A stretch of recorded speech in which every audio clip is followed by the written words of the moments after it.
Ang sabi po ni retired Major General Romeo Poques, mga kababayan, sa interview niya kay MJ Mundihar, o ito ho ang video, panoorin natin maya-maya mga kababayan. Sinungkit natin yung video ni MJ. Natanong siya ni MJ kung meron pa daw bang susunod kay Colonel Odi Munggao na maglabas din ng kanilang pahayag na magwi-withdraw na rin di umano ng suporta kay Pangulong Bongbong Marcos. Ang sabi po ni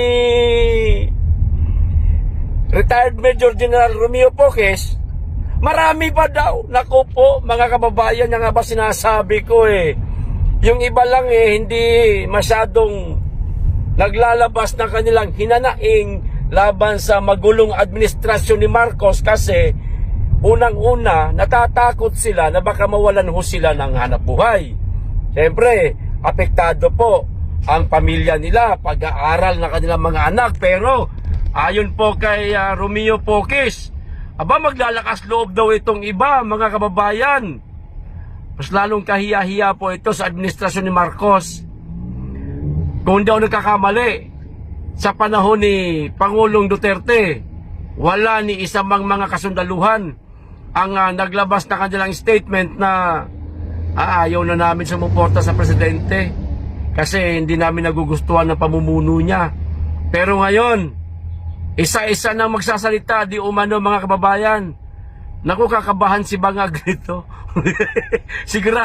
Siguradong mag-iinit na naman ang ulo nitong palaka na Disney Malacanang Princess pala. Ayan, Malacanang Princess, pero palaka ang ang datingan, mga kababayan. O ito po yung video.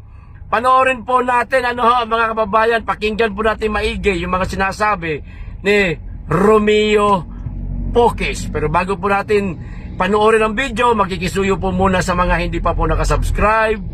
Baka naman at pakiclick na rin po ang notification bell para updated sa lahat ng upload, at huwag niyo pong kalimutan, pakilike na rin po ang video. Maraming salamat, makikisuyo lang. O eto na, panoorin na ho natin. Marami po ang nagulantang nang magkaroon po ng development dahil isa pong active na colonel ang nag-withdraw ng suporta sa Administrasyong Marcos Jr.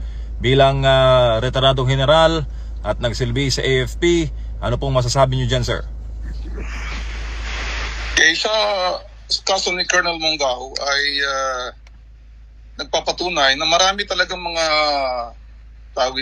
mga nakikimkim din ng kanilang mga sentimiento dyan sa armed forces, particularly dun sa mga active service. Kanya lang, siyempre, dahil uniformado sila, tahimik lamang sila. Although feel nila yung mga damdamin ng ordinaryong Pilipino dito sa matinding korupsyon sa ating bayan. Kaya kami ay nirerespeto namin ang desisyon ni Colonel Munggao sa aming grupo, sa United People's Initiative, sa kanyang personal na pag-withdraw ng support sa ating Pangulo, si President BBM. Sir, nakikita niyo po ba na itong ginawa ni Colonel Munggao ay magkakaroon po ng mas marami pang suporta sa hanay na aktibo, o mag-i-snowball po ba itong hakbang na ito sa inyo pong pananaw, General?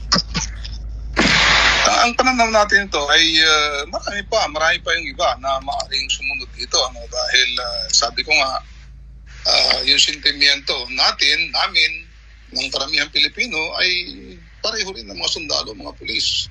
Although dahil nga naka-uniforme sila, they restricted dahil of course, meron silang pinangangalagaan na disiplina.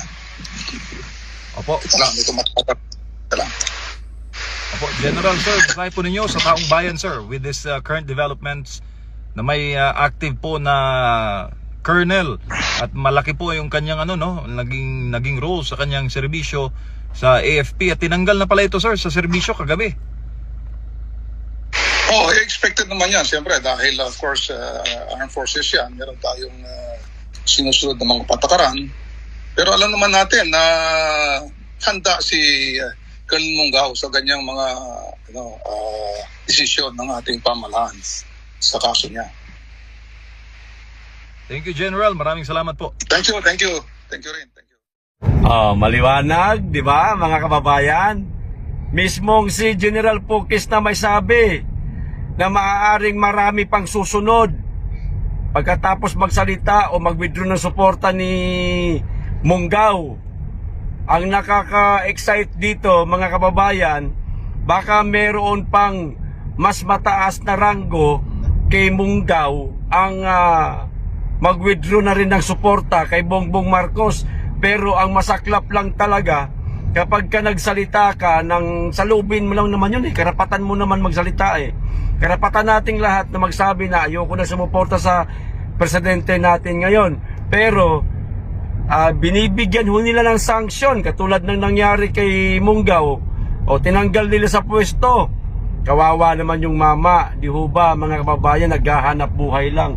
Nagsasabi lang siya ng katotohanan ng nararamdaman niya. At kung hindi ako nagkakamali marami talagang mga men in uniform, hindi lang kasundaluhan, kahit mga kapulisan na gusto na ring maglabas ba ng kanilang hinanaing na ayaw na namin sumuporta, kaso natatakot lang talaga. Yun ang kalaban nila ngayon. So ang nangyari ngayon, tiis-tiis na lang mga kababayan sa mga men in uniform. Kung hindi rin ako nagkakamali, isa pa, baka nga pati mga guro natin sa mga public school, no? Baka may kilala ko. Baka may kilala ko ng mga guro sa public school na wala na ring suporta o hindi na sumusuporta sa presidente. Di ba?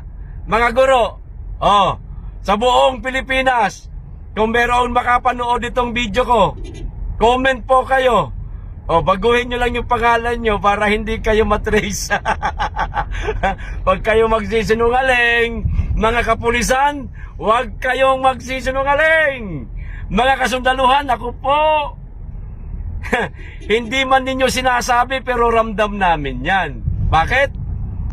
Eto simpleng kwento lang mga kababayan. Napakarami na nating mga rallying pinagdaanan. Mula pa nung hakbang ng Maisog. Kung hindi ako nagkakamali, 2 taon kami umiikot sa buong Pilipinas para sa hakbang ng Maisog rally na yan. May mga kapulisan po kami nakakausap. Hindi ko lang nakukuha yung pangalan nila. No? Pero nakakausap po namin. Na mismong sila nga ay pumapalag na dahil nga sa noon pa lang meron lang silang nararamdaman o nakikitang mga korupsyon na ngayon mas lalo pang lumala. Karapatan ho nila yan. Kaso nga lang, hindi lang nila mailabas. So, mag-abang-abang na lang ho tayo mga kababayan, kung sino pa kaya ang mga lalabas pa o maglalabas pa ng kanilang hinanaing tungkol sa ating gobyerno ngayon na pinamumunuan ng isang, sabi ng ate niya, gumagamit ng droga. Hindi tayo masabi, Kinuha lang natin yung sinabi ni Amy Marcos na bangag daw yung kapatid niya o kasama pa ng mga anak niya. O sinabi pa nga ni Amy, pati nga anak niya dinadamay daw ng mga anak ni Marcos di ba? Mag-abang-abang ho tayo mga kababayan. Ito pa isa pang balita. Di ba? Minsan nasabi ko ho sa inyo, noong isang araw lang yata yun nasabi ko ho sa inyo na merong mga revamp na magaganap sa mga gabinete ni Marcos. Nangyayari na. Di ba? Nagkamali ba tayo? Nagkamali ba yung aking kaibigang butiki sa Kisame? Hindi. Sinabi ko sa inyo nung araw na yon, makailang araw lang lumipas, 1-2 yata, yun na. Revamp na ang nangyayari ngayon sa gabinete ni Marcos.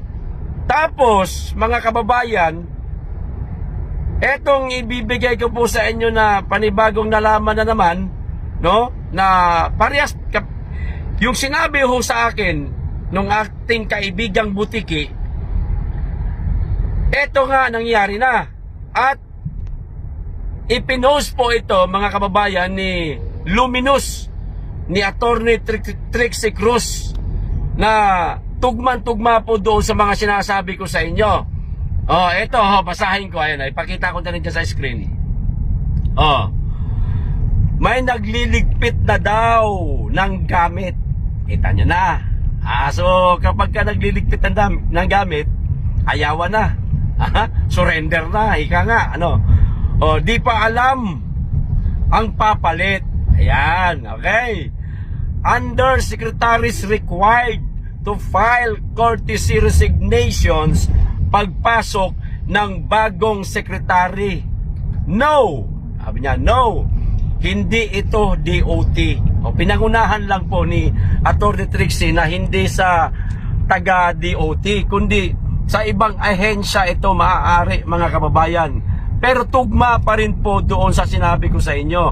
Ang hindi na lang po natutupad na sinabi ko sa inyo, yung di umano'y mayroong matetegi. Wala pa, mukhang hindi pa kinakalawit ni kamatayan, mga kababayan. Relax lang, hindi man tayo naghahangad o nangangarap o pinagdadasal natin ang kamatayan ng isang tao, pero maaaring dumating ho yan anumang oras, antay-antay lang. No? So, nagkakaligpitan na ng gamit. Sa ngayon, wala pang pangalan kung sino itong mga itong panibagong sekretary na ito, no? Na nagliligpit na ng gamit, at sino ang papalit, wala pa. So hayaan po natin, isang araw malalaman din po natin yan. Imposibleng hindi po natin malaman kasi sasabihin naman po yan sa media. Pero ang punto ko ho rito, lahat po ng mga sinasabi ng ating kaibigang Butike, mga kababayan, lehitimo. Walang kasinungalingan. Hindi tayo gumagawa ng kwento, talagang nangyayari. Hindi ko malaman kung, alam nyo, sa totoo lang, yung kaibigan ko niyan, hindi ko malaman kung taga saan yan eh. Hindi ko nga alam yung totoong pangalan yan eh. Basta nagme-mensahe, minsan tumatawag lang sa akin na ganun daw yung mga ganap. Minsan pinaniniwalaan ko, minsan hindi. Nangihinayang nga lang ako kasi minsan nangyayari. No? At eto, lalong-lalo na yung sinabi niya sa akin nung isang araw, nangyayari pa rin ngayon. O, abang-abangan po natin kung sino itong nagliligpit na ng gamit. Nagliligpit na, aalis na sa kanyang ahensya. Hindi nga lang alam kung ililipat siya o baka tuluyan ng sibakin, mga kababayan, kasi palpak o di kaya kumakalaban na sa mga bangag. Ito pa isang balita, huli na ito, mga kababayan.